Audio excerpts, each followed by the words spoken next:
Percy are good friends, but sometimes Percy teases Thomas about being frightened, and he doesn't like that at all. One evening he was dozing happily, but Percy wanted to talk. "Wake up, Thomas. Are you dreaming about the time you thought I was a ghost?" "Certainly not. Anyway, I was only pretending to be scared. I knew it was you, really." Percy went on teasing him. "I hope the guard leaves the light on for you tonight." "Why?" asked Thomas. "I quite like the dark." "Oh, really?" exclaimed Percy. "I am surprised. I always thought you were afraid of the dark. I wonder why."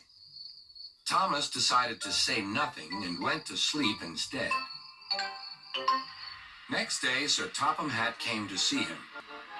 "I would like you to go to the harbor tonight. You have to collect something rather unusual." "What sort of something?" asked Thomas. "Wait and see," replied Sir Topham Hatt. Meanwhile, Percy was moving freight cars into a siding. Henry arrived with his goods train. The signalman changed the switches, and Percy waited on the siding until Henry had steamed by. Then there was trouble. "The switches are jammed," called the signalman. "I can't switch them back for Percy. The workmen will have to mend them in the morning. It's too late now." Said Percy's driver. "I'm sorry, Percy, but you'll have to stay here for the night." "Where are you going?" asked Percy. "Home for tea," replied the fireman.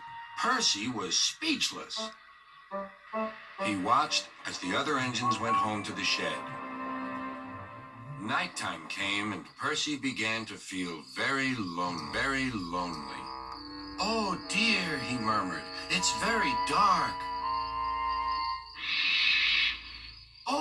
Oh, what's that?" It was only an owl, but Percy didn't realize this. "Oh, I wish Thomas were here too," he sighed. Thomas was waiting for his mysterious load at the harbor. Suddenly, there it was. "Cinders and ashes," cried Thomas. "It's a dragon." "Don't worry," laughed his driver. "This dragon is made of paper. It's for the carnival tomorrow." "Don't worry," laughed his driver. "This dragon is made of paper. It's for the carnival tomorrow." Workmen lifted the dragon onto Thomas's low loader and put lights all around it for protection. Then Thomas set off into the misty night.